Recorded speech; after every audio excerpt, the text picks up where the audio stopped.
Yesterday, we got a new story trailer for the upcoming Star Wars Jedi Survivor video game. Cal Kestis has a mission to find a new safe haven for him and his friends where they can stay away from the Empire. Another thing I at least learned from the newest trailer is that this game takes place 5 years after the first one, plopping this timeline in 9 BBY. Just for reference if it helps, Cal Kestis was at the Fortress Inquisitorius in the first game, 5 years before Obi-Wan Kenobi was there to rescue Princess Leia.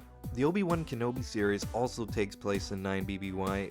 During that series, we learned about a secret group called the Path. Their goal was rescuing Force-sensitive refugees and finding them new homes. While learning about the Path, Obi-Wan discovered that Quinlan Vos was involved with the group.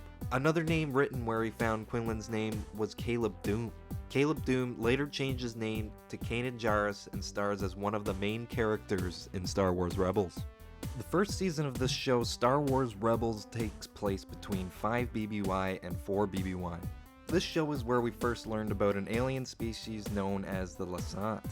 Zeb, voiced by Steve Blum, is the same species as Cal Kestis' old master Jaro Tapal. My name is Steve Bloom, and I play the character of Zeb, also known as Garazeb Aurelios, but only to his mum. Starting to build a relationship with Ezra begrudgingly, I think. No way! You cannot be serious! Alright. During the show, we learned that Zeb's home planet of Lasan was ravaged by the Empire sometime before 5 BBY. We also learned that Zeb was rescued by Kanan Jarrus, who found him after the battle. I would assume that Kanan/Caleb must have fought in the same battle that Zeb and Agent Kallus did. No more backstory needed for this one until the end. My theory is Cal Kestis gets involved with Quinlan Vos or Caleb Dume at some point and becomes a member of the Path. He could have knowledge of Lasan since his master Jaro Tapal likely told him about the planet.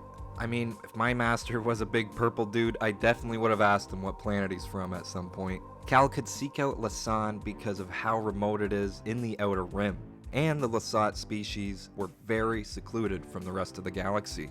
Although the Lasat were very independent as a species, they were also an extremely spiritual people that I could see accepting refugees onto their planet.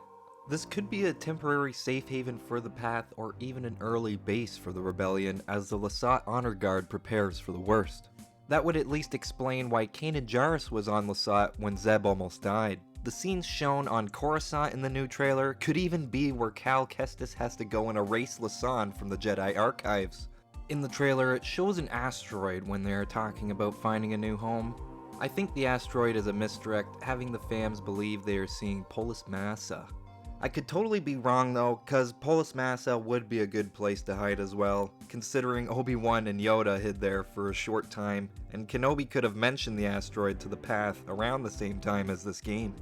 Now let's say hypothetically, they do go to Lasan, and this game seems to have a happy ending where they all escaped the Grand Inquisitor. A third game would mean certain doom for anyone who won't be able to escape. Agent Kallus and the Empire will come in and use illegal weaponry to wipe out the Lasat people. In my mind, if we don't see Vader come back in the second game and the Grand Inquisitor fails his task, then Cal and Vader could have a rematch right on Lasan where his master was born in the third game. Trust only in the Force.